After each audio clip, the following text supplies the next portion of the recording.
Greetings. I wanted to talk to you a little bit about the season of Imbolc, if I can. I talked to you about a little bit before about what Imbolc is, how Imbolc, really where it gets its origins. But I know a lot of people who are pagan, who do not even witches, who kind of gloss over Imbolc because there's really not. They don't have a lot of. It's not something that is so obviously celebrated like some of the other seasons are.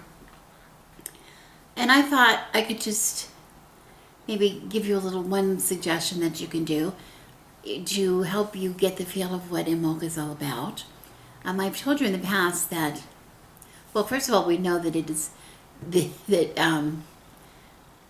for some people, the date of Imbolc, the time of Imbolc has evolved into, and what we have in the United States is Groundhog's Day, which I've always liked Groundhog's Day very much, even though we don't pay much attention to it in California. I do follow my favorite groundhog, Punxsutawney Phil, who is left over from my days in Pennsylvania. I still have that attachment. And I know we always watched for the groundhog, and this groundhog was really kind of celebrated back east, to see, in a way, with humor maybe, but in a way, because whether he would come out on Groundhog's Day on the 2nd of February and predict whether he saw his shadow or not, if we were going to have a longer winter, 6 more weeks of winter, or an early spring. Well, this year, I am reporting, if you haven't already heard, he believes we're going to have a little bit longer winter, 6 more weeks of winter. So, what that means to you, good or bad news, I don't know. But anyway, as pagans, what does it mean to us? Well, I like to talk about first of all, I want to say that the coven that I'm a part of does not talk about Imbolc so much, but they talk about Candlemas. They use the term Candlemas for this time of the year, for this for this Sabbath, and it's a time of all kinds of things within the coven, of initiation for new members, of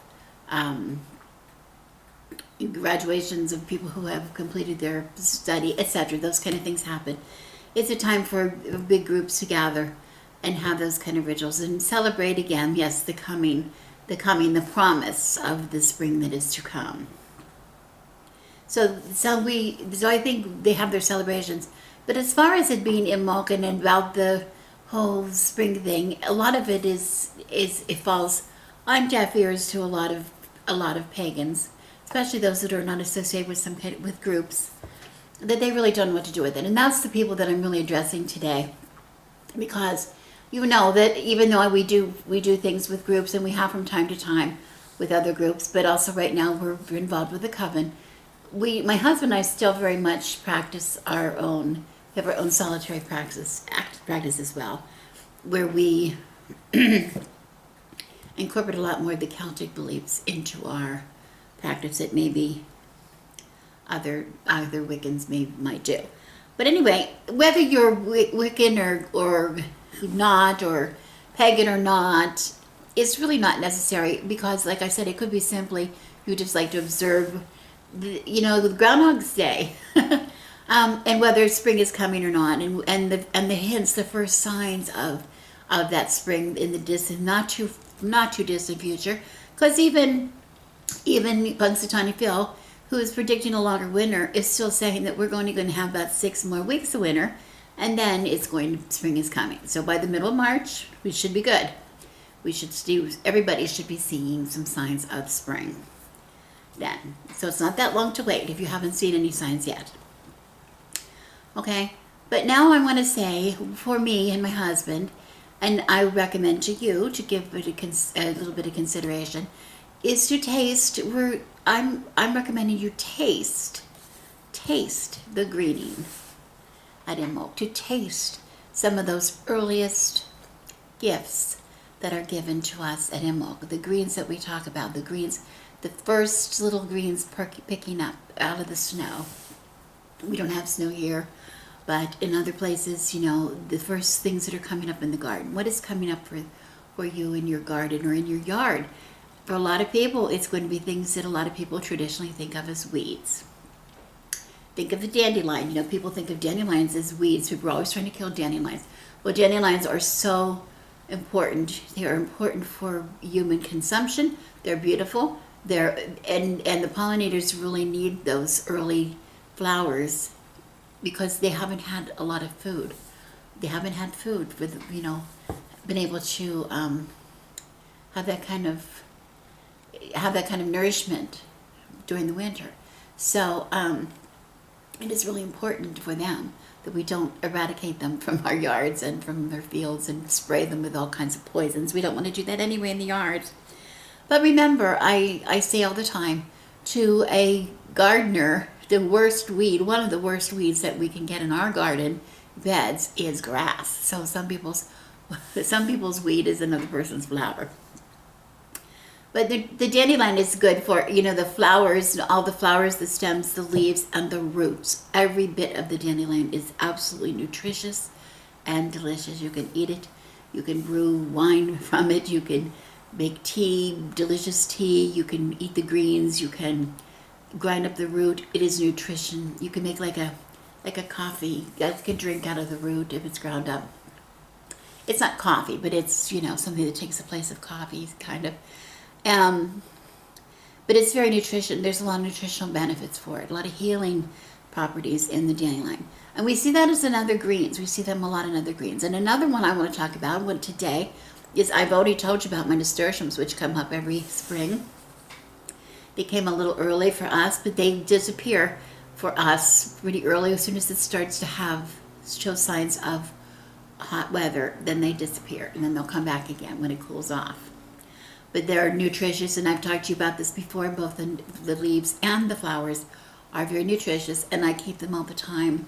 I use them fresh, and I use them dried for many things. And right now I've been on a tincture. You might see a bottle behind me. I'm not sure if it's there or not. Nasturtium tincture, which I was taking. I had a little infection, and I was taking that to clear that up, and it works like a charm. It's almost like penicillin in a bottle.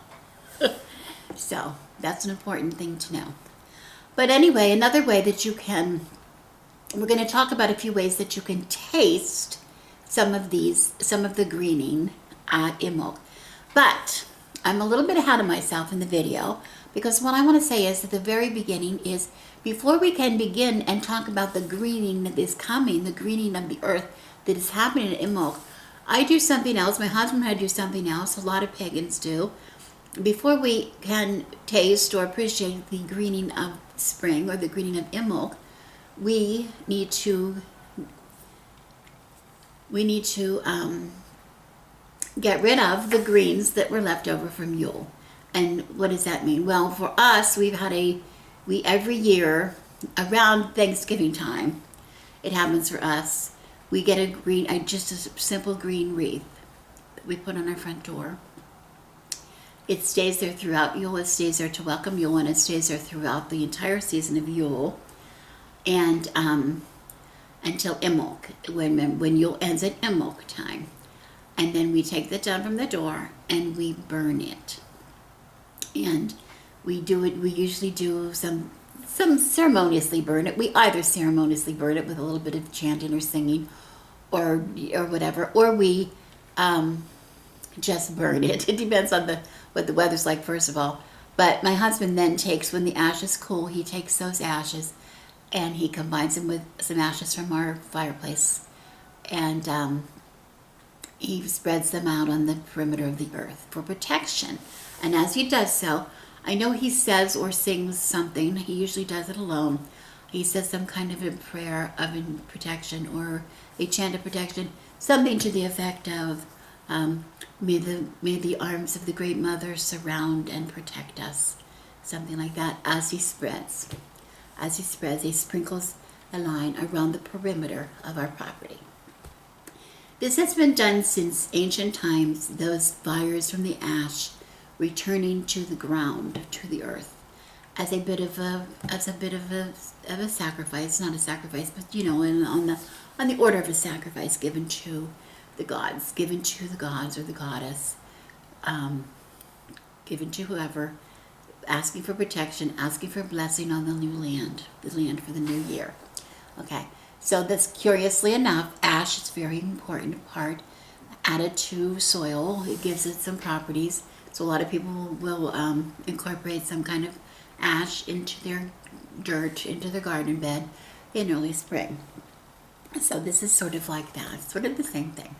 So I'm going to show you, we didn't do any ceremonies this year, any ritual this year for the burning. He did it, and I'll just show you briefly what it looks like and how he burns it, and then we'll get on with tasting the greens at Imbolc. There's the wreath that we got. It was on the door. This is a typical wreath that we find. We usually get ours at Trader Joe's every year about Thanksgiving. And it's just simple greens, mostly pine, and a few pine cones, small pine cones on there for decoration. Other than that, it's simply plain. And as you can see, he started this fire in using dry kindling in the bottom of the empty fire pit, and he's pulling off small pieces of that wreath at a time only to burn. You don't want to put the whole thing in at once. Oh my, we'd have flames higher than we could stand. And this is the other reason you notice how hot this is burning, how quickly it ignites, and how hot it burns. It's the reason you don't want to do that in the house either. This is a real good example of how quickly a dried up old Christmas tree will catch fire if you keep the lights on it. Plug them in. This is why they're so dangerous. So he's just letting it burn a little bit at a time, like I said, taking off small pieces at a time. I hope you can hear me speaking over the noise in the background. I could mute that, but I want you to hear. Very soon you're going to start, when the traffic dies down a little bit, you're going to maybe hear how excited the birds get in the background. I've got birds up in a hibiscus bush right on the other side of this little grassy area here in our garden, which is it's about 8 or 9 feet tall, I think, maybe 10 feet tall, the hibiscus bush, which we're trying desperately to save since the birds love it so much. Anyway, he's burning the pine. We use pine in the homes as protection on the front door to protect our house, keep negative energies away. Also, both the needles, the greenery, and the cones were used in fireplaces since the ancient times for protection, and also, of course, it's for warmth. We don't normally burn the pine cones. Oh, now I think you can hear the birds.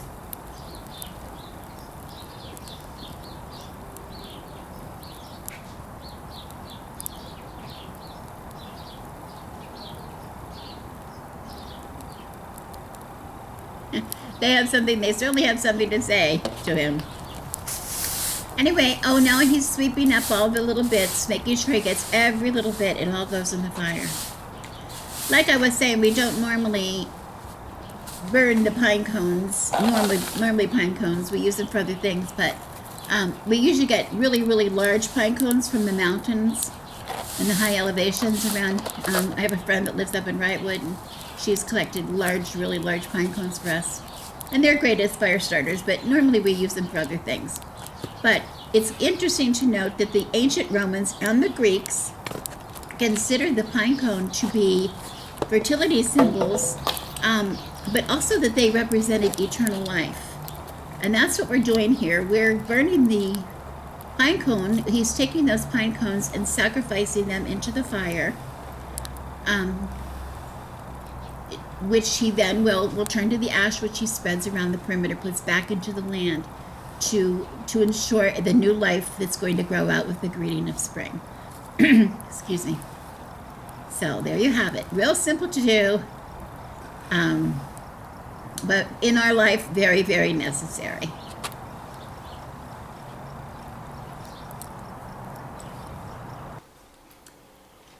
I'm going to show you how I make one way that I make a fresh cheese. I do fresh cheeses a lot, usually using milk, ending up with something that is similar to a farmer's cheese or a queso fresco or a ricotta, that kind of a thing. That's what we mean by fresh cheese. It's not a hard slicing cheese. It can be sliced depending on how it's made, how much of the whey is left in the cheese. But it's not the hard kind of cheese that you would eat when you think of something like cheddar cheese or Swiss cheese. That's not what we're talking about. We're talking about a fresh cheese, something that you could make and eat in the same day. If you've seen any of my pictures before, with either in my blog or pictures on my Facebook, whatever, when we have been camping, you might have seen a bag, kind of a bag hanging on a tent rope or a hook of some kind, where the way the cheese is allowed to drain. We make the cheese as soon as it forms the curds. We put the curds into the cloth and hang it and allow it to drain, the way to drain out of it. And then then it can be flavored if you want and ready to serve. That's really simple to do. It takes a little more time, but I thought this would be a fun project for you to try, which is making a cheese, a yogurt cheese, which anybody can do. You need no special equipment at all. You need no special kind of yogurt at all, and you can put anything in it. I always use, when I make it, I don't always, but I tend to use Trader Joe's Greek whole milk yogurt, plain yogurt, because I use Greek yogurt and Trader Joe's specifically because I like the taste. We have this in our refrigerator all the time. We have it always. We use it in place of sour cream always. We put it in smoothies. We eat it with fruit. We eat it plain. We eat it on enchiladas. Anytime you use sour cream, we use this. We even put it in pasta. So we just like the taste. But any kind of yogurt would do. The only difference between a Greek yogurt and just a regular yogurt is a Greek yogurt has been strained. A lot more of the whey is strained out of a Greek yogurt. That's why it's thicker. That's why it's thicker than just a plain yogurt. We always use the whole milk. It's sometimes hard to find anymore. It's not quite as hard to find whole milk. Everybody wants to be light milk or skim, or you don't want that. That's slop. The fat that's in yogurt and that's in milk is really important for your health. It's a healthy fat, and it's important for the taste. And if you want to take the taste, the best way to take taste out of milk or out of yogurt is to take the fat out. This is not going to make you fat. I didn't get fat eating yogurt, just so you know. But anyway, this is so simple. Anybody can do this. And I have made all kinds of yogurt cheeses. One was my most favorite way to make yogurt cheese is when I drain the whey out of it a bit, and I chop up some olives, just some regular pimento stuffed olives. Nothing fancy, finely chopped, and fold that into it. And then when it drains, the cheese that remains is just a lovely spreadable olive cheese-like stuff that's delicious on crackers. It's so good. I have a cute story that I have a niece who is very particular. Well, I don't think she is now as an adult so much, but when she was a child, she was really picky, a really picky eater. And she was in our care, and we went to a McDonald's. We were traveling, and we stopped at a McDonald's and ordered, and we got the kids their little hamburgers, and she said, yeah, that she liked that, and she was going to eat that. So we got her one and gave it to them, and they were sitting there at the table having their little burger, and all at once she let out a scream that sounded like she was being murdered. People were stopped talking, and were looking up in our direction like, what's the matter with the little girl? She was screaming because there was a pickle.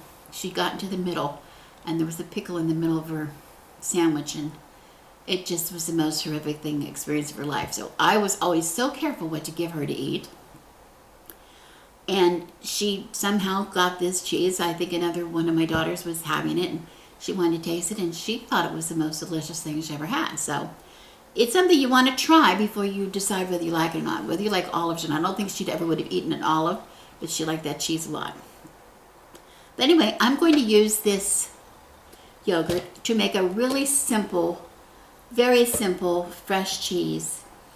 Then I'm going to use the leaves of both my nasturtium and wood sorrel to flavor. And I'm going to do that, and you can do this so simple and it's so delicious. But you can use anything in it. It doesn't have to be this recipe. But this is a great thing if you have access to some fresh greens of any kind, you can use them in the same way.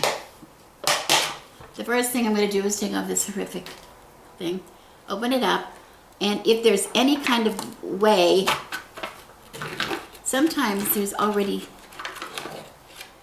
sometimes when you open up a thing of yogurt, let me move that out of the way, there's some way that, you would stir up before you start eating it. If there's any such thing as that in here, I'm going to just leave that way behind because we're going to try to get this thicker. So we're going to get straight out the way anyway. So I'm just going to carefully, instead of blopping it all out in one blop, I'm going to take from the top here in case there's any way at the bottom of my container. And I don't see any. So this is pretty fresh. Sometimes if it's a little older on the shelf, the whey will separate a little bit. And there's nothing wrong with it. All you have to do is stir that right back in when you go to serve it. But I do not see that, so I can just take all of this out and put it in my bowl, as simple as that. Okay? There we go. So that is that. And then I have some few other things, just a few ingredients that I'm going to add. I'm going to put in first my leaves. I'm going to show you the leaves that I'm going to be putting in. And here are the nasturtiums. I don't know, these are just leaves. I don't have flowers. I'm going to be using the flowers of both nasturtium and the wood sorrel for some decoration. But I think right now I'm just going to put leaves in the dish itself.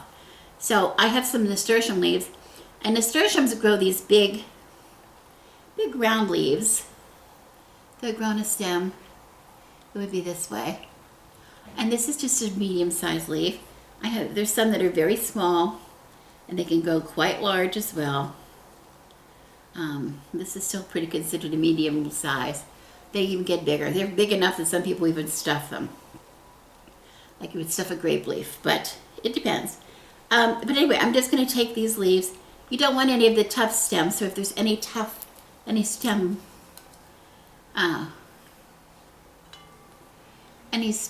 tough pieces of stem, I'm just going to discard. But, little pieces are fine. And what I'm going to do is, I'm going to try an experiment here to see if this works. I have one of these rocket shafts. It's supposed to chop things up. I don't want to you could use a knife, you could use scissors. I just wanted to try this since I was getting this out. And just take this off. And it's just a little bowl. And I'm going to just initially break some of these, just tear some of the leaves from the nasturtium. Roughly tear them up, smaller pieces, into the bowl. Okay, and I don't have an amount. I just have some. And we're going to see if that's going to chop any of that up.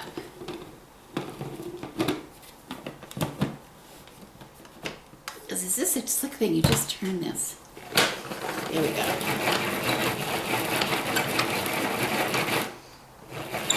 This way you have complete control of how much you make them. I don't want them too small. And I see that's doing good. Either way. Oh, and it smells so good. Nasturtium leaf has a little bit of a peppery taste to it. So let's see, it's chopping a little bit. We'll see. I think I can use this. And while we're doing it, now we're going to add some of the wood sorrel. And wood sorrel, a lot smaller leaves. This is more, it looks like a clover. And it's a little hard to show you on camera because what happens when they're not in the sun, they want to fold. You know how some flowers, they open up they fold up at night and they open up in the daytime.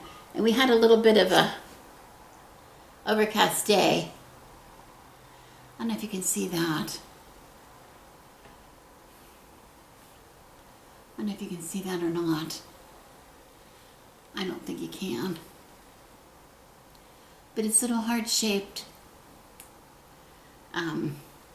It's 3 little heart-shaped petals in a cluster. And this is mine, is speckled, little speckled leaves. Now, you can use, the stems are fine. You can eat the stems.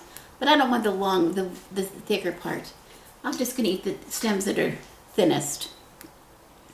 So I'm just going to break off some of these and just use pretty much the leaves and, you know, the most tender stem parts for my cheese. But you can use any part of it that you want. And we'll see what happens when I'm trying to put these all together. If this doesn't work,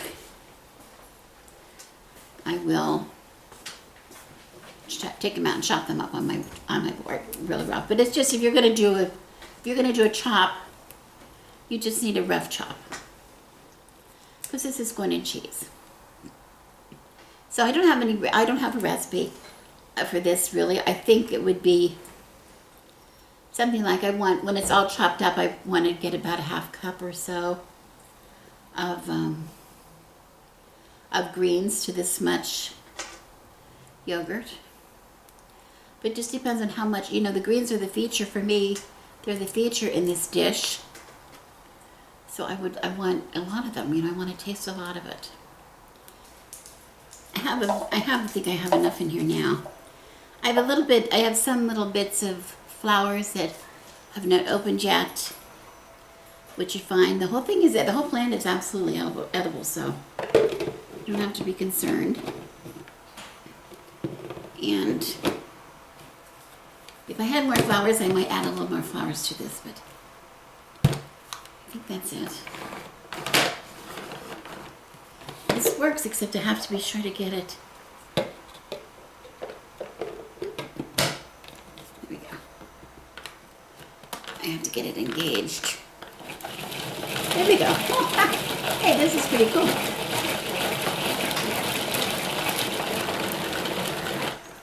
I don't even know why I have this contraption. It's so funny.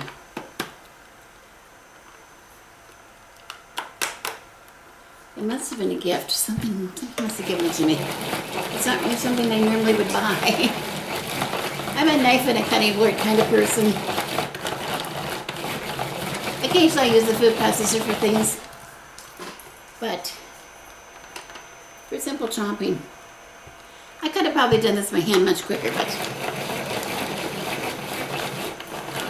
you don't know till you try. I mean, let's see how fine that is.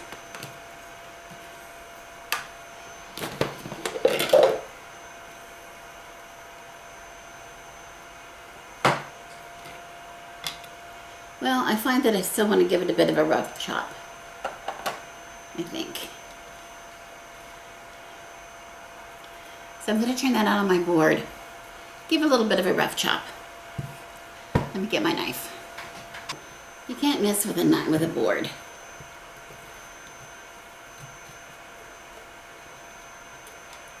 See, it did get a little bit fine, but... And then, of course, I have this to clean up. And with the board, I do not. So I'm just gonna give it a bit of a rough job.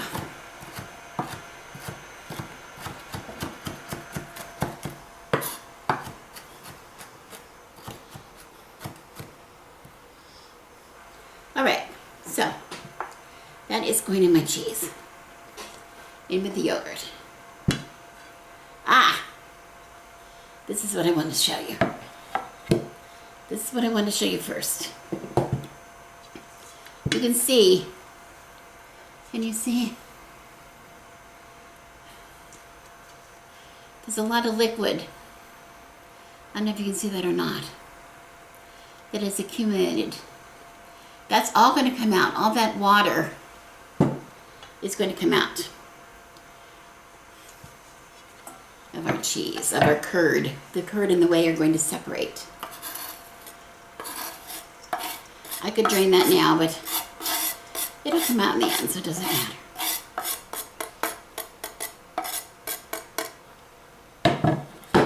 the leaves. I have about a half cup of the of the leaves, of the combination of the nasturtium and the wood sorrel. And it's sort of funny because you have like the peppery taste of the nasturtium. The leaves are a little peppery tasting. And then the wood sorrel, which is an oxalis, like lemons. It's oxalic acid, I think it produces, which is almost like a lemony tinge. So it's almost like a lemon pepper combination. We'll see what that tastes like. So then I have 1 or 2 cloves of garlic crushed that I added. And then I have a little salt, just a little bit of salt, not too much. And some pepper, which I think you need to add pepper to everything. And it would be better if I had a better pepper shaker, pepper grinder, but I don't. Okay, and then I'm just going to mix that up as good as I can. And you see I'm mixing that way that was starting to drain off a little bit. I'm mixing that back in. It's just all going to come off once I get it into my draining setup here. This is as simple as that. Now this, if you didn't want to use the greens, just for your information, anything you want to put in here, the same process. Mixing it into your yogurt. Okay? And that's that. Now see, it's sloppy. We want it thicker than that. We want to be able to spread it or on a cracker or something. So what I need to do is I need to have a setup. And I have this little setup here, which I really don't use, but I pulled it out for this video because I got this at the Dollar Tree. I use them for different reasons, but it will fit in my refrigerator, and you can see it on camera. It's easy.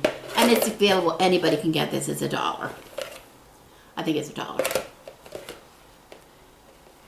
So it's pretty cheap plastic. But what I'm going to do with this is I need to line it with cheesecloth. Now normally I would use, and you've seen me use this before, I would use some kind of a towel. Like this. It could be something like a flour sack towel. It could be something like a piece of muslin or a piece of, like if it was loose weave, like linen works really well. This happens to be a really cheap cotton towel. I don't know where it came from, but it says it was made in Pakistan. I've used these for years, 100% cotton. I use this for making cheese all the time. I use this, it has a weave, you can pretty much almost see through it. It has a pretty loose weave, so it works really well for drainings. It has the way it can come through. But anytime you see any ingredients for making anything like this, they always say use cheesecloth, and everybody has this available to them. This it's called cheesecloth. This comes in the grocery store. At least in our grocery store, it's hanging there on the aisle somewhere. And it is supposed to be used for this kind of thing, for straining anything or steaming. I use it every year. This is what I put on my turkey when I'm cooking a turkey. But other than that, I really don't use it. But I thought I would give it a try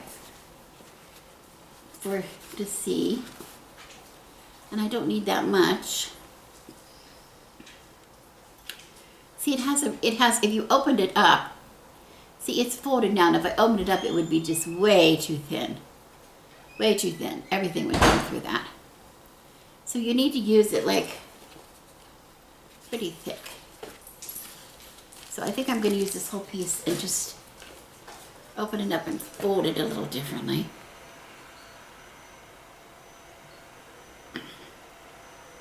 This is what I made my little ghost friend out of. If you saw any of my Halloween videos. Cheesecloth. It worked really well for that. So I usually have it in the house.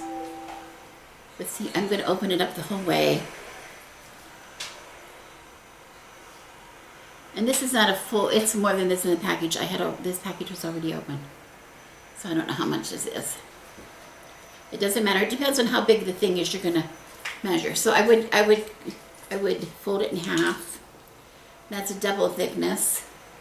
And then I think I might fold it again. So there's 4 thicknesses. Because you're still going to be able, the whey is still going to be able to drain through it.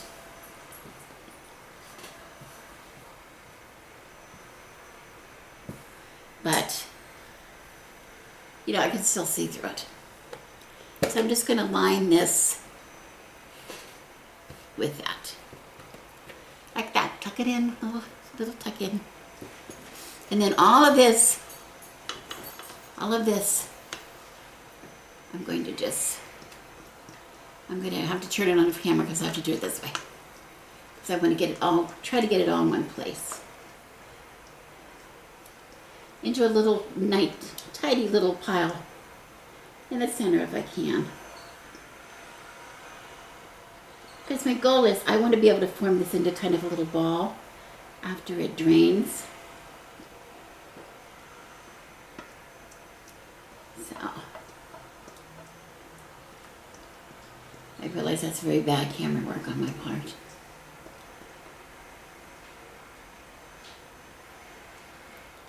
Get all of it off the spatula.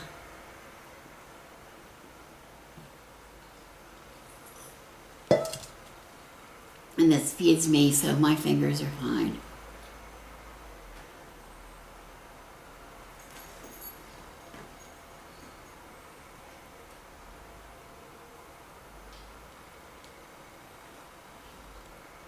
Okay. And I'm just going to allow this to sit.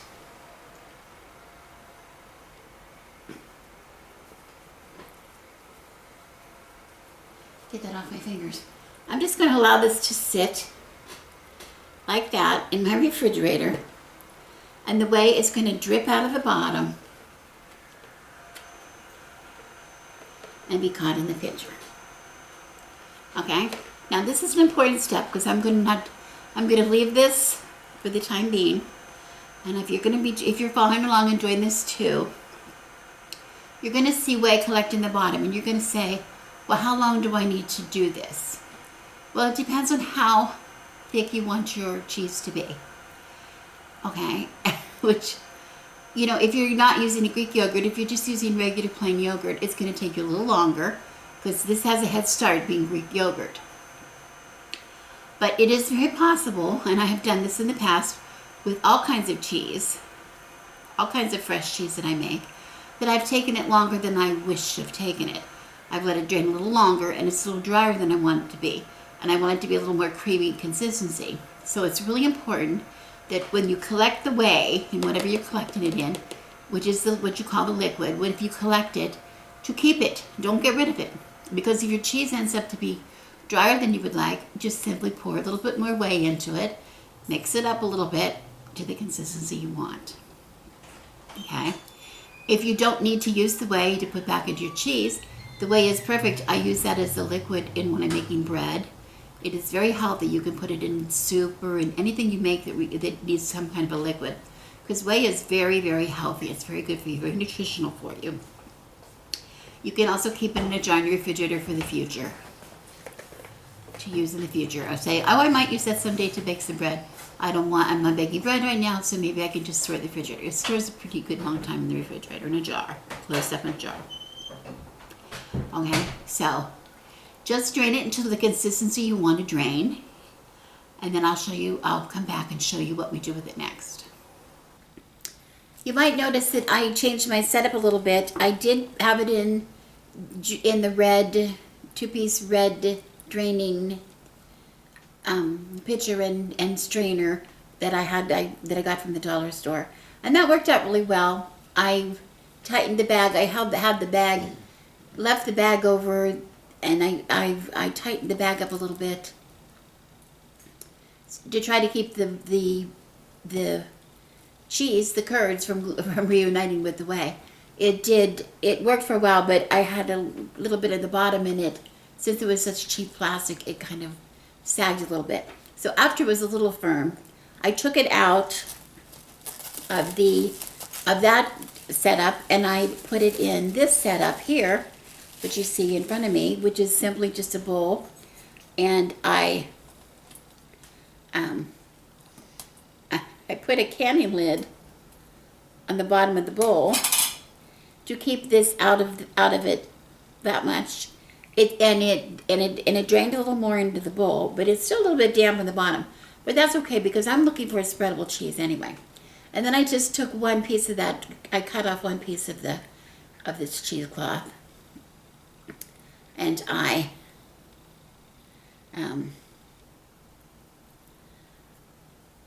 wrapped the ball. But see, it's pretty firm. It's pretty firm to my touch. It's going to be nice, but it's still moist. It's not dry at all. So what I'm going to do here is, if I could just move this out of the way, and I have a plate here. I'm going to just set it in the middle of the plate and try to flatten it out a little bit so that it sits nicely. I've just stopped and washed my hands. And I'm going to decorate the ball a little bit. So I like to show, especially if I'm going to serve this for other people, if we ever have another time when we can serve other people. But it can be a reminder to my husband maybe, because I'm going to be serving him this for lunch. What is inside? So this is a cheese ball that I made, a combination of both nasturtium and wood sorrel in my greens. So I wanted to show you before. I was going to use some of the flowers. So to show the difference, okay, this is a nasturtium flower. I hope you can see. They're really, they grow this way up on the plant. And you might be able to see here, it's almost like a little, this is how, it's like a tube, it comes down to a point. And this part of the flower, if you were going to put these in salad, you want to pull off the stem part, this part, the green part, the green stem. But you don't want to remove this point, because that is so sweet. That's where the insects go down in there and reach down in there, and you'll even see sometimes ants crawling down in there. So when you bring them in, you want to be sure to, you want to wet them a little bit and shake them out so that if there's anybody living down in there or visiting down in there, they'll come out. But this is so sweet. You want to be sure to get that part when you're eating it. It's so delicious. Okay. And I wanted to show you the difference in size. This is a nasturtium flower. Now these come in different colors, even on the same bush. I have nasturtiums growing on the bed, and I'll get this color. I'll get some lighter colors, some yellow almost, and some almost orange off of the same plant. And you can buy different colors if you want to plant it from seed. And it comes in different colors, but it's just been my experience that you don't see very many nasturtiums that just bloom in one color. As a matter of fact, I think our nasturtiums that we first brought onto the property were pretty much all orange flowers, and now we get all different colors. So I don't know what happened there, but something happened. But anyway, so if you're going to use this to decorate on something like cheese, I would just reach down here and I would break off this green, or you can cut it off. If I had somebody to hand me a little paring knife, it might get a cleaner cut. Not sure if there's anybody around who might be able to do that. Thank you. What luck that was. And I'm just going to cut the stem, the very tip of the stem, off. There we go. And it won't hurt to you to eat that. I mean, it's not that you're clipping off something that's inedible, because it's not inedible at all. It's just better. Okay, and then I'm going to take this whole flower, and I'm going to kind of make a little hole in this cheese, which is still pretty soft, and I'm going to just stick that down into the flour, because I want to eat that part. It's just delicious. And then I can take, because my cheese is a little bit wet, you see that? And I can just spread that flour so gently down on the cheese. Doesn't that make a pretty top? See how it lays so flat on there? It's so pretty. And then what I might do, now this is the wood sorrel flower, and you can see the difference in size if I want to compare. This is a nasturtium. This is a wood sorrel. This one is a little, not quite opened, or kind of closing, I'm not sure which. But these grow up rather than having one bloom on the stem. This has a whole cluster. You see how these clusters of flowers underneath that will be opening up. And this will have, I don't know how many flowers on it. 1, 2, 3, 4, 5, 6, 7, 8, 9, 10, 11. I see 11 or 12 little tiny buds in addition to this one on the top to open on here. So there's a lot of flowers that are going to come from this. If I wouldn't have picked it, kind of picked it. But anyway, but the whole thing is edible. Again, this still is really on a soft stem. And again, you can always eat the soft stems. Don't eat anything that's woody. That's true in all herbs, you know, like if you're cutting up some parsley or some cilantro or some even basil, the soft, real light green stems, thyme, are very tender. But as soon as thyme is a good example, because thyme you can see it getting really woody in the stem. When it looks like wood, don't eat it. It's too hard. But anyway, this is a little delicate flower, and the leaves and flowers of these fold up in the nighttime, and they fold up on an overcast day. And that's sort of what was happening to our flowers. We had a little bit of overcast, and they were folded. Then they're starting to slowly open. The later in the day they get, they'll open up. But anyway, I'm going to just take that little flower on the top here and break that off and add that to my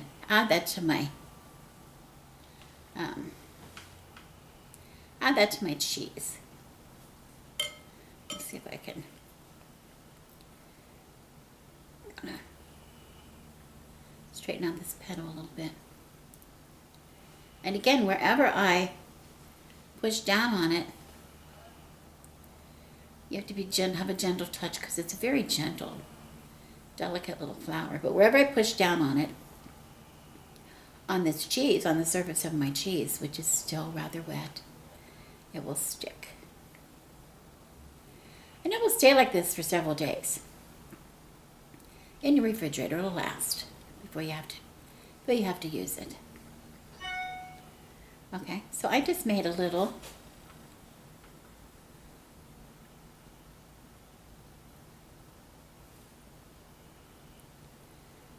dot, a little design on the top.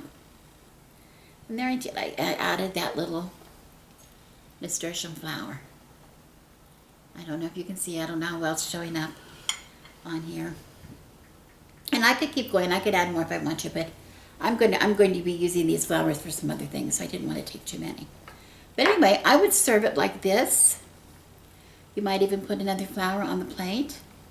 But let's see what else we can get on here. If I was going to serve this to somebody, I have this assortment of Trader Joe's crackers. This works really well. So I want to maybe kind of lay some crackers out. And then with maybe a little knife, I'll get a small little knife for some water crackers. And maybe some wheat crackers. It would be good too with, you could use this with, it would be really good with like cucumber slices or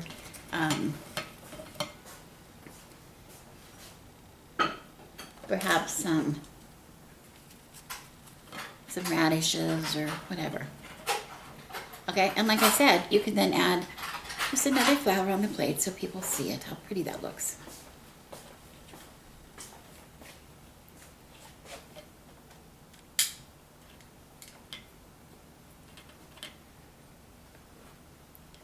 Okay, and there you have it.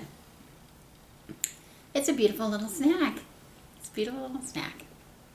And I'll show you how easy it spreads on the cracker. Okay, now we're all set up for, it's all ready to taste, all ready for lunch. So I'll be tasting it in just a minute, but I'm going to show you what else I have, and then I can move the camera up and I can talk to you better. Okay, but I want you to see how easily spreading this is, how easy to spread it is, because it's still very soft. You see, so I can just take and look how lovely that is. You can't buy anything better than that.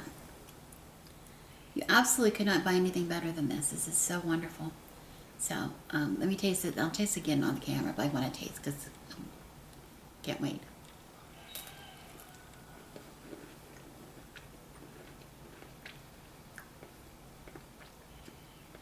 I'm going to tell you, there's nothing better to tasting than this. Nothing. Okay. Put this here for later. Okay, what else I'm going to show you before I move the camera was, remember this was nasturtium and wood sorrel leaves. Okay, now what else I did was, with the wood sorrel, I made like a deviled egg. You might be able to see this. I hope so. But instead of, when I make deviled eggs, I use mayonnaise. I hard cook the eggs and take the yolk out like everybody does and season that. And I usually use a combination of mayonnaise, a little apple cider vinegar, and I usually put a little mustard in mine. I like them that way. Or sometimes I'll put a little hot sauce. It varies. It varies. But instead of those things, this time I hard cooked the eggs. And I did use a splash of vinegar. And I'll say I used a splash of my own homemade apple cider vinegar, which is delicious, by the way. And then I just used the leaves of the wood sorrel and chopped those up really nice and crudely, not real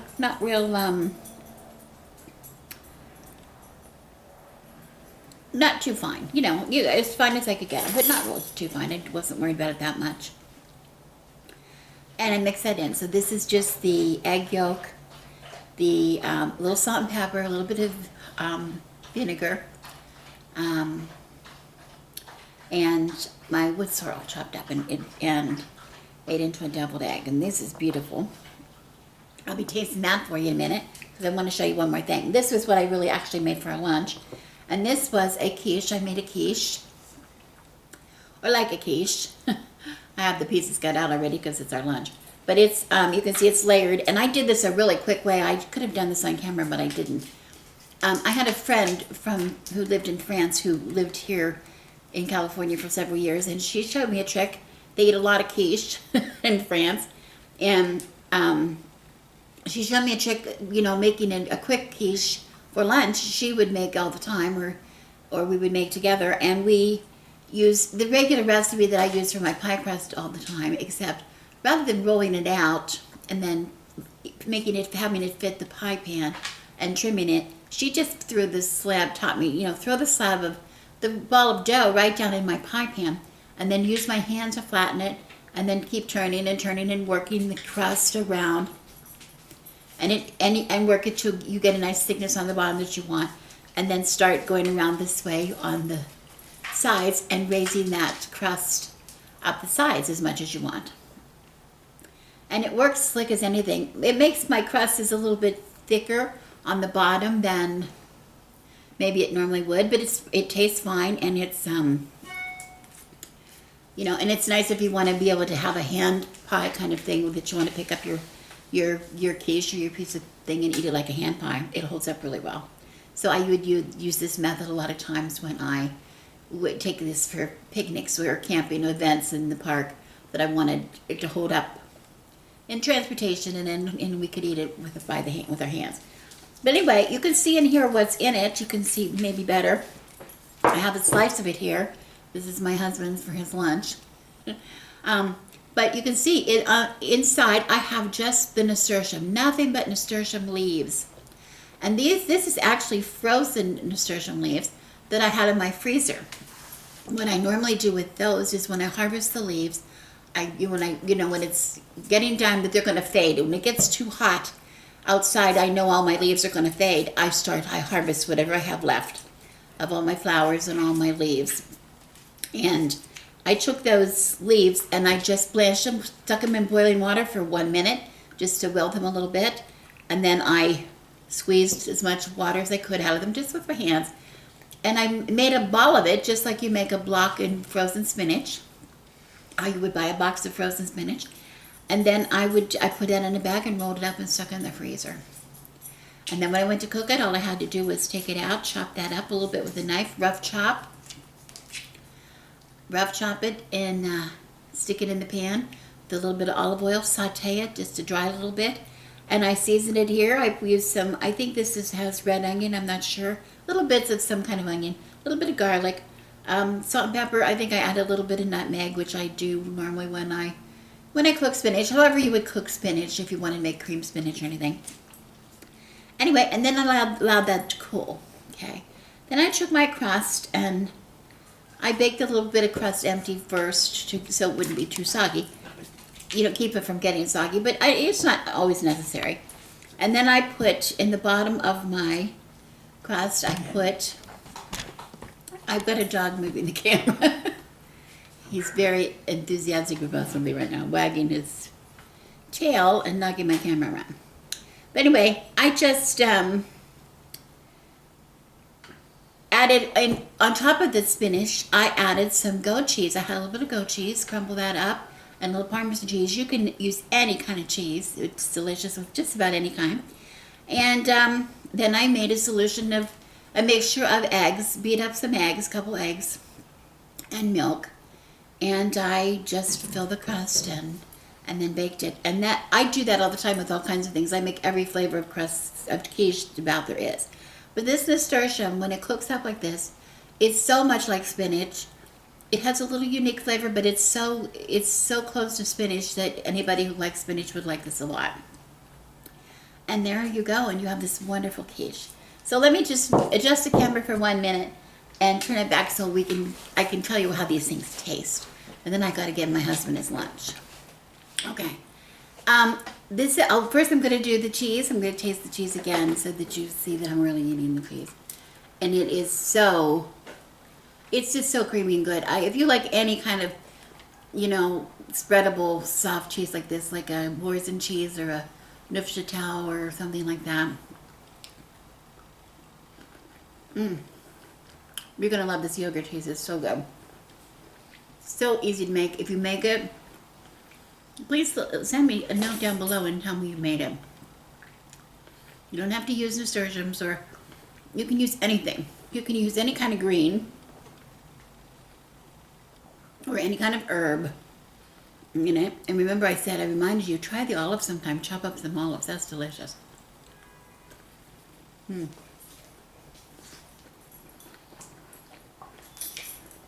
Now I want to taste the eggs and see how they are. Remember, these are eggs that were made with the wood sorrel there's no nasturtium in this at all, just wood sorrel.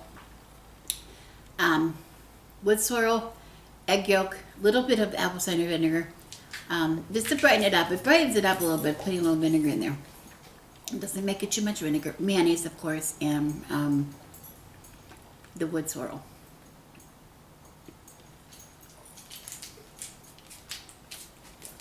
I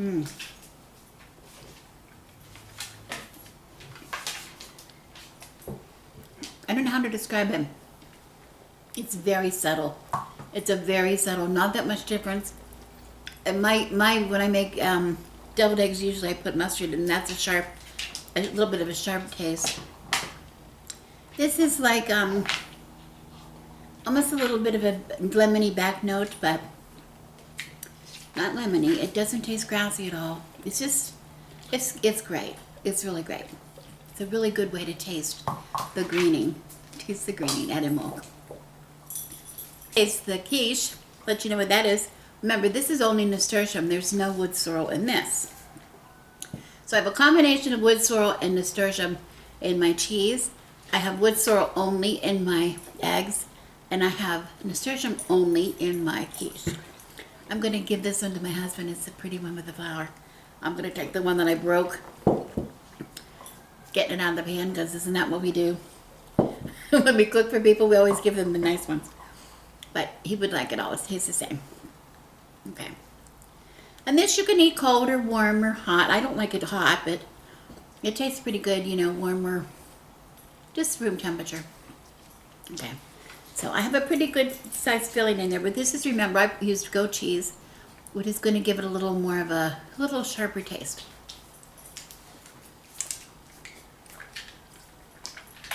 I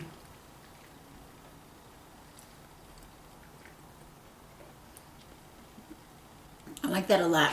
The goat cheese is so creamy that it just and rich that the nasturtium really cuts that, the richness of the cheese a little bit, brightens it up a little bit in flavor. It's a lovely lunch. It's a lovely, nice late lunch. I think my husband's going to be really happy. There you have it. 3 delicious ways to taste the greening at Imbolc. Remember first of all, we made the eggs that we used the delicate wood sorrel leaves, just a little delicate flavor, a little bit of delicate flavor of the season. Then we did the quiche that we enjoyed for lunch, which was the nasturtium. Remember, I used some frozen nasturtium that I had left over from my freezer, but it's easily done with fresh as well, just by wilting the leaves, picking them fresh and wilting the leaves, just like you would cook fresh spinach. And then we had the cheese, that delicious yogurt cheese. Oh my goodness.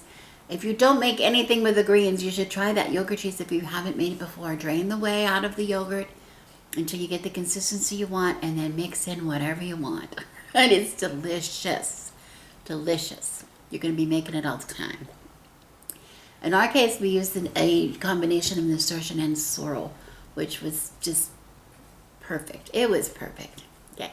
What are some other things you can do? Well, other things you can do, simply wilt some greens, any kind of greens you have in your garden, or any kind of greens that are available to you in your yard. It could be dandelion greens. It could be, the sorrel like we used, or nasturtium leaves, or it could be spinach or kale. The beginnings of spinach or kale, they're coming up, or even some lettuce as they come up in your garden. Some mustard greens or collards, or whatever you grow, what kind of greens you grow. If you're growing beets in your garden in the spring and you're thinning out your beets, maybe those little thinnings of the beets, I always would cook those just like I cook the beet tops later on when I harvest the whole beet. But I cook those just like I do spinach in the same way, or use them just like we did the flowers of nasturtium or the sorrel. Okay, it has a lovely taste. And if we did cheese with the beet greens, it would make the cheese a little pink, which would be really kind of pretty too. I think it would also make the egg yolk maybe a little pinkish or orangish, because that little red mixed with the yellow of the yolk might turn a little orange. It'd be really cool. Really cool. Okay. So you could do that way. You could do with some scrambled eggs, like I said, or just putting them, first of all, you could eat them in a salad. You could eat them all in a salad, or you could wilt them in anything. A lot of people enjoy things like a wood sorrel soup. I have a recipe I could share with you if you were interested. That's good. I like the wood sorrel soup, but I like soup when I'm thinking of springs. I want to taste the green nature with very little cooking. And when you're doing something like a soup, it really cooks it. It's cooking like it's really kind of cooked to death by the time you eat it, to be honest. So you'll get a flavor of it, but it's just not that. For the greening, tasting of the greening, where I might eat that soup as just a good, delicious soup to have in the spring, and it's a good use for the sorrel, I would probably not use it for this exercise in tasting the green. That being said, I also, since I dry herbs and dry these greens for other uses, I'm less likely to want to use them up in a whole lot of them, enough to make a soup or something like that. They're much too valued to me in other ways. For instance, I have my nasturtium here. This is last year's nasturtium that I made the tincture. I think I showed you how to make that tincture in a video, where I dried the leaves and then I filled a jar with I think about halfway or something with the nasturtium leaves. And then I topped it off with I was making some for my daughter, so I used a spiced rum, which is delicious. And I'm going to show you about how much I drink. You can do it in a shot glass, but think about it as you're going to take a shot of NyQuil is what I think about it, because I'm a NyQuil person. But, I'm just going to pour, and I'm going to take a little bit now because I need it. I'm fighting an infection. But I just want to show you in this little glass. I just put a little tiny, like maybe a ½ inch in the bottom of this glass. And that's all. And it makes it a little yellowy, a little greeny. And if you smell it, it has a bit of a unique odor to it. It's nice. It has a little kind of a grassy taste, but not too grassy. It's not like drinking grass.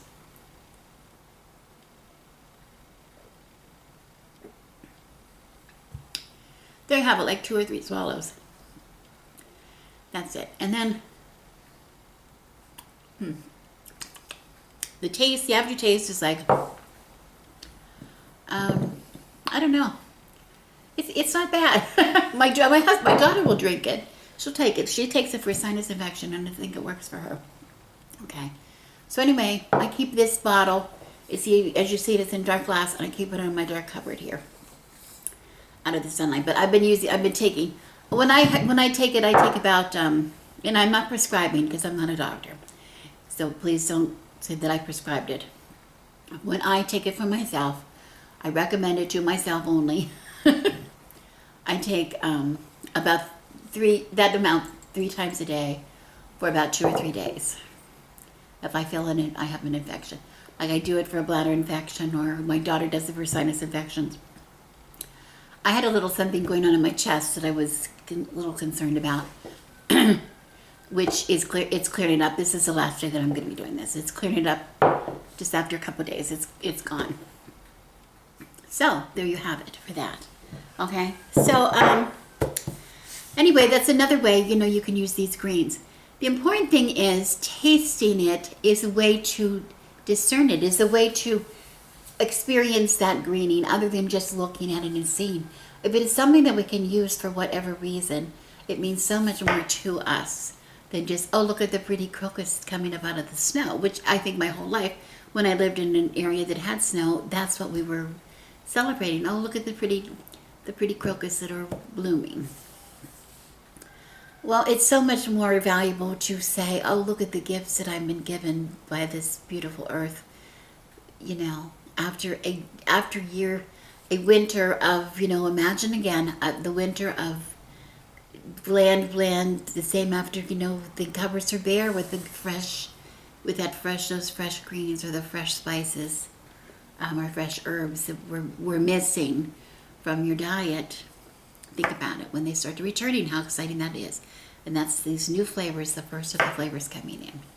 Okay, I'm going to have trouble. I have to go now because I have to try to edit this because I did it in pieces, and I hope I can make sense out of it. But anyway, I hope you do something. I hope you do something to taste the greening. And again, remember the season lasts until it's going to be Imbolc, until it is Ostara.